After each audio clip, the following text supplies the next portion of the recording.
Que la paz de Jesús esté contigo. En el encuentro anterior habíamos hablado de cómo Dios se iba manifestando a su pueblo, cómo el hombre interpretaba el lenguaje de Dios. Y llegamos a lo que era la primera alianza, o el primer pacto, o lo que conocemos hoy como el Antiguo Pacto o el Antiguo Testamento. Así se iba formando lo que hoy tenemos como la revelación o la palabra de Dios. Dijimos que el primer pacto que hizo Dios fue con Abraham. Tú serás mi pueblo, yo seré tu Dios. En Éxodo 24, todo el Éxodo 24 habla de la alianza con todo el pueblo de Israel. Ahí Dios establece, como en toda alianza, hay una ley, hay un pacto. Y la ley era, yo seré tu Dios y tú serás mi pueblo. Y había un pacto, vos cumplís conmigo y yo cumplo contigo. Todo el Éxodo, el Génesis, Éxodo, Levítico, Números, Deuteronomio, son los 5 libros que los judíos consideran como la ley o la Torá. Nosotros le llamamos el Pentateuco, los 5 primeros libros que son los libros de la ley. Y ahí está contenido toda la ley. Este pueblo, este es el pueblo de la alianza con Dios, ¿verdad? Ahí se va a enumerar la ley, los mandamientos de Dios. Dios va a poner una ley y unos mandamientos que el hombre tiene que cumplir. Ahora, todo eso se puso por escrito. Y sí, todo eso se dio a través de muchos años. La ley se puso por escrito aproximadamente entre los siglos 9 y 10 antes de Cristo. Ahí se va a empezar a escribir todo lo que concierne a la ley de Dios, lo que iba a quedar asentado como un escrito que después la iglesia lo va a tener como inspirado. Pero ¿qué pasó para que todo esto ocurriera? Antes de esto, lo que tenemos es lo que llamamos la tradición. ¿Qué es la tradición? Y es lo que se iba transmitiendo en forma oral, de generación a generación.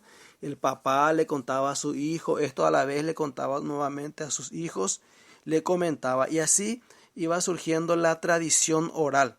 En forma oral ellos transmitían todo lo que Dios había mandado a su pueblo, a través de los profetas, a través de los líderes de cada pueblo.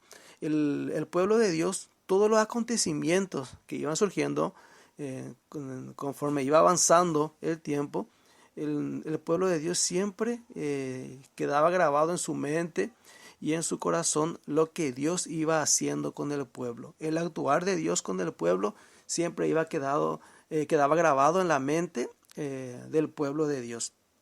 Hasta que en el año 1000, que es el establecimiento del reinado de Israel, desde que Abraham sale de Ur de Caldea aproximadamente en el año 2000 antes de Cristo, y hasta el año 1000 que aproximadamente se establece el reino de Israel, tenemos 1000 años de diferencia. Allá en el año 900 a 1000, en el año 1000 se va a empezar a escribir todo esto. Tenemos 1000 años de pura tradición oral. Ahí vemos la importancia de la tradición para el pueblo de Dios, la importancia de lo que era la tradición. No existían las escrituras, entonces se transmitía todo en forma oral. Tenemos 10 siglos de pura tradición. Había que conservar, había que cumplir la ley, todo esto tenía que celebrarse, había celebraciones, había obligaciones de cumplir la ley, los mandamientos, de adorar a un solo Dios, y en ellos entonces se hacía viva la palabra de Dios. Ellos mantenían viva la palabra de Dios, la ley y los mandamientos. El Antiguo Testamento que se comienza a redactar en el siglo 9 a 10 antes de Cristo y termina de escribirse de su redacción aproximadamente en el año 50 a 60 después de Cristo. Se recopilan los manuscritos, los últimos manuscritos, y ahí empieza a confeccionarse lo que hoy tenemos nosotros, como es lo que sería el Antiguo Testamento. Después en otro encuentro vamos a ver cómo se fue armando y estableciendo el canon bíblico, que va a ser otro tema. Entonces tenemos años de tradición oral y años de escritura. Hoy los libros que existen en la tradición judía, aparte de lo que tenemos consignado como inspirados dentro del canon bíblico, hay también libros que los judíos mantienen como una tradición, la importancia que tiene la tradición. Hay judíos que siguen leyendo, siguen teniendo como libro inspirado por los judíos, como el libro de la Mishnah, de la Cábala, que son libros que ellos hasta hoy siguen considerados inspirados, que son libros muy buenos y muy útiles para nuestra formación también, que constituían los escritos para los judíos inspirados por Dios. Ahora vamos al Nuevo Testamento. En el Nuevo Testamento, Dios nuevamente, como en el Antiguo, convoca a su pueblo a través de la palabra. Igual como en el Antiguo Testamento, Dios va a convocar a su pueblo y lo hace a través de la palabra. ¿Y quién es la palabra? Es Jesucristo. Y eso lo tenemos en Marcos 3, 13 al 15. Evangelio de Marcos capítulo 3, versículos 13 al 15. Dice la palabra de Dios: Jesús subió al monte y llamó a los que él quiso, y se reunieron con él. Así instituyó a los 12, a los que llamó también apóstoles, para que estuvieran con él y para enviarlos a predicar. Palabra del Señor, gloria a ti, Señor Jesús. Ahí Jesús mismo, Dios, a través de su Hijo Jesús, a través de la palabra, convoca al nuevo pueblo, que va a llevar la palabra de Dios al nuevo pueblo, que va a ser el encargado de llevar la palabra de Dios. También va a establecer con ellos una alianza que lo va a establecer con su sangre, con la sangre de Jesús, un pacto con nosotros. Ya Jesús, va a hacer un nuevo pacto. ¿Se acuerdan de la antigua alianza? Que había una ley, que había un pacto. Ahora hay también una ley y hay un pacto. ¿Y cuál es la ley? La ley está en Juan 15, 12. Esta es la nueva ley. Dice Juan 15, 12, Evangelio de Juan, capítulo 15, versículo 12. Mi mandamiento es este: ámense los unos a los otros como yo los he amado. Es la misma ley, la ley del amor, pero llevado a plenitud. Y como hay una nueva ley, hay también un nuevo pacto. Ahora, el Cordero que da sentido a la nueva alianza es Jesús. Mateo 26, 26 al 27. Ahí nos relata lo que va a ser el sacrificio de Jesús y la nueva alianza. Esta es mi sangre, esta es mi carne, sangre de la nueva alianza. Jesús establece la nueva alianza con su sangre. Ahora es con la sangre de Jesús. Un nuevo pueblo, un nuevo pacto, una nueva alianza, una nueva ley. Él viene a perfeccionar la ley anterior. Él no viene a eliminar la ley, sino que lo lleva a su plenitud. Es la nueva ley, es la misma ley llevada a su plenitud. Entonces, ¿qué tenemos? Que a partir de los textos bíblicos del Nuevo Testamento, a partir de esto, Jesús, vemos al final del Evangelio de Mateo, capítulo 28, hacia el final, Jesús le da un mandamiento a sus discípulos. Vayan y hagan que todos sean mis discípulos. Ese es el mandamiento que da Jesús. Y los discípulos salen a cumplir esa misión. ¿Había escritura? No, no había escritura. ¿Qué es lo que teníamos entonces? Tradición. Los primeros escritos del Nuevo Testamento aparecen recién en el año 51.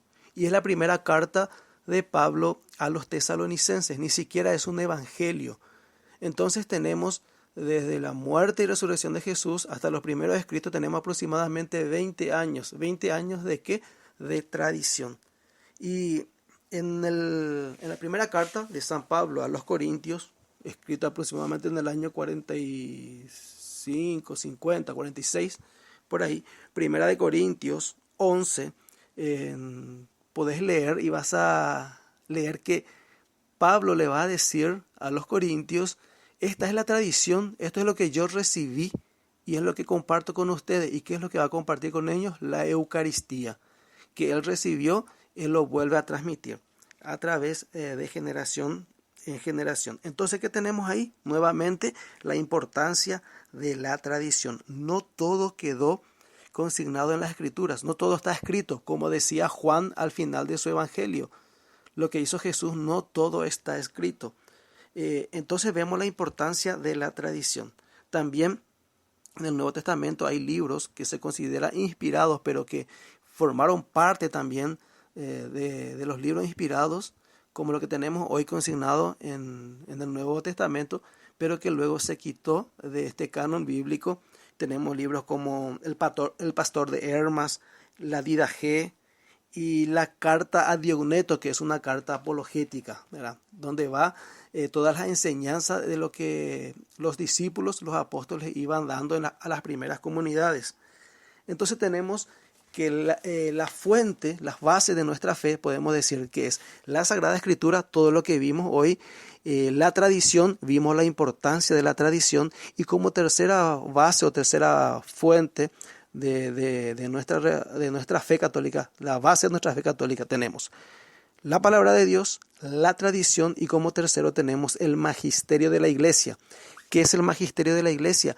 Dios no terminó de escribir y de comunicarse con su pueblo. Dios, al igual que nuestros primeros padres y que la Iglesia naciente del Nuevo Testamento, Dios sigue comunicándose con su pueblo a través de nuestros obispos, que son los sucesores de los apóstoles.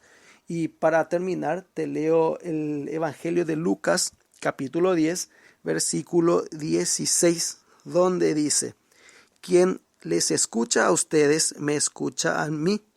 Quien les rechaza a ustedes, me rechaza a mí. Y el que me rechaza a mí, rechaza al que me ha enviado. Palabra del Señor, gloria a ti, Señor Jesús. Los sucesores de los apóstoles son nuestros obispos. Ellos son los que tienen la autoridad para poder enseñar. Ellos tienen la sucesión apostólica. Ellos tienen la autoridad de enseñar, de instruir al pueblo. Quien los escucha a ellos, escucha al mismo Jesús. Ese fue el mandato que Jesús dejó. Entonces, en resumen, en la Iglesia Católica, esta es la base de nuestra fe. Tenemos tres fuentes de las que tenemos que beber, que son la palabra de Dios, las tradiciones y el magisterio. Nuestros hermanos esperados, o separados como le llaman algunos, solamente se basan en la Escritura, la doctrina de la sola Escritura. Ellos creen sola y únicamente lo que dice la Biblia, solamente que eso no dice en la Biblia. Pero nosotros, en la Iglesia, en el pueblo que Dios estableció, y como dijimos al principio, no se puede entender el texto fuera de contexto. No se puede entender la revelación fuera del pueblo de Dios. Entonces, estas son las bases de la fe católica. Esto es lo que nosotros creemos. De esta fuente bebemos. Fuerza, que Dios te bendice.